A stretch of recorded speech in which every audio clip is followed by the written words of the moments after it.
And welcome back to my new blog guys. अनि आज हामी त्यहाँ जरबुटा भन्ने ठाउँतिर हामी हाइकिङ गर्न जाँदैछौँ आज। अनि त्यहाँ हामीलाई त्यहाँ बाटो थाहा छैन, फेरि त्यहाँको बाटो थाहा छैन।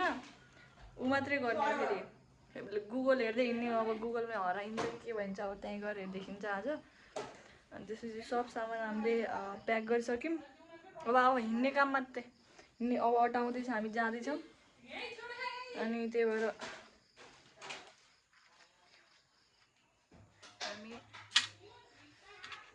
मेरो मालाले मलाई जहिले यस्तै बेलामा धोका दिन्छ कि, अनि चुटिहाल्यो।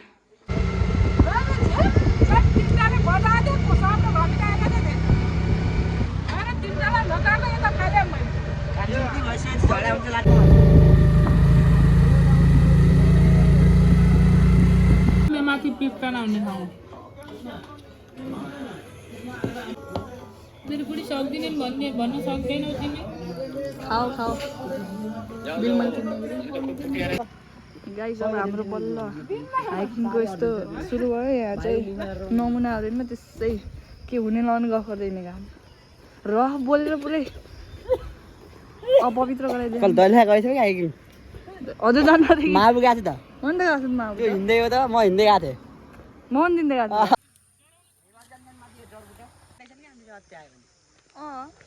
त्यसै आन्टीले ल्याएर पैसा तिराउ। मम्मी हेर्नु है, सबै पैसा आन्टीले खेर फाल्नुमा। म त के जिम्मेवार। 500 रुपियाँ आफ्नो पसललाई बिक्री गराइदिनु भयो। 500 रुपियाँ आफ्नो पसलमा, 500 रुपियाँ भाडा। आफ्नो भाइलाई पैसा, आफ्नो भाइलाई पनि कमाउनु बनाइदिनु भयो। आफ्नो टोलको भाइलाई पनि अटोमा 350 कमाउनु लगाइदिनु भयो। आफूले 500 कमाउनु भयो। घाटामा हामी मात्रै हम जहिले कि बिचारा, हामी यस्तो गोठा लगाएर बसेको गरिब मान्छे। सिंगल गराइदिन बाबा बाबा खुरुखुरु हिँड्ने त्यहाँ टिकटक गराउने भ्लग मात्रै गराउने मैले। गाइस जति हेऱ्यो त्यति राम्रो राम्रो हुँदै आइरहेको है भ्यू। अब यो पिच बाटो चाहिँ भ्याइन्छ यहाँबाट। गाइस ढोके बाटोसँग बोलेपछि अस्ति अन्त खास टिकटक मैले आन्टीले बनाउनु नदिनु पर्ने हो क्या। किन यस्तो पैसातिर ल्याउनु छ। टिकटक हो नि भाइरल हजुर हुने भन्नु केही भन्नु छ। पैसा कमायो भने ल्याएर अब दिउँला त। टिकटकबाट म पैसा कमाउँछु अनि तँलाई दिउँला त। तेरो लगानी मलाई इन्भेस्टमेन्ट गर्नुलाई ममा सर्टकट जाने बाटो छ। हजुर लोड्नु भयो, हजुर लोड्नु भयो। म लोडेन त अङ्कलसँग भेट भयो हिँड्दा हिँड्दै। बाटो भनिदिनु अङ्कलले। अब हामी यो के बाटो गाडी नि यस्तो हो कि हाइकिङ जस्तै भएन। सर्टकटबाट यस्तो जङ्गलको बिचबाट जाने हो खतरा तरिकाले।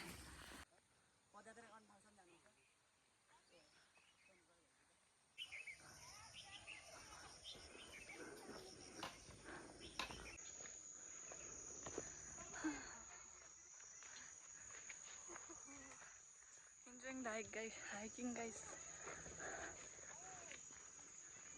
हिँड्नु पर्छ कि त्यही भएर त्यसरी किन बुङ्गुर जस्तो बसेर हुन्छ र हिँड्नु पर्यो नि त अलिअलि।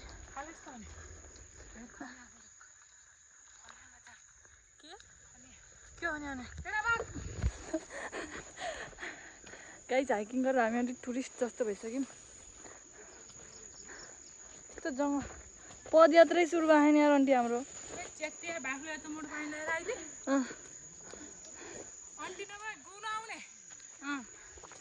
अझ पुरै चम्किएर तेरा गरेर आउन न, लाउन तेरा कपडा। खास आन्टी बोल्नु भएको थिएन कि गाइस मसँग।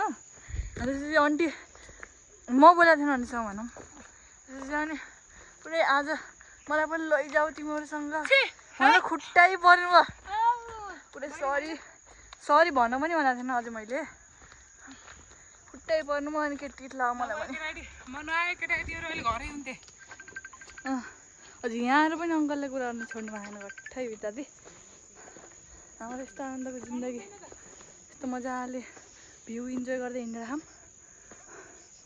गर्मी चाहिँ लास्टै भयो यार, पानी पर्ला जस्तो भयो नि।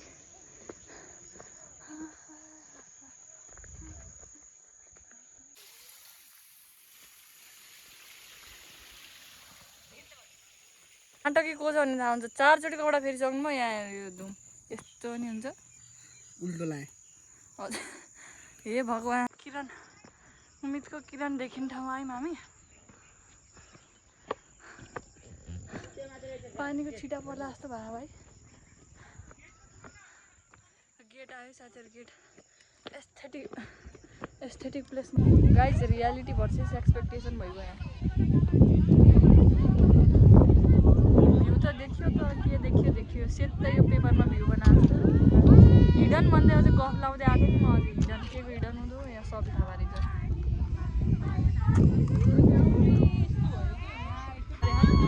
पिस गर्न खोज्न आएको आज शनिबार भयो रियालिटी भर्सेस एक्सपेक्टेसन गाइज अब ढुङ्गा बस्ने अनि जाने सो गाइज हामी घर आइसक्यौँ अब आउँदाखेरि चाहिँ मैले खासै भिडियो बनाएँ किनकि हालत लास्टै खराब भइगएको थियो त्यही भएर खासै आउँदाखेरि चाहिँ भिडियो बनाउनु पाएन अनि आएर चाहिँ म 4 घन्टा ननस्टप सुतेछु पुरै आँखा नखोलेर भर्खर उठेँ अब म खाना खान्छु अनि सुत्छु अनि भिडियो मन परेमा लाइक कमेन्ट सेयर सब्सक्राइब गरिदिनु होला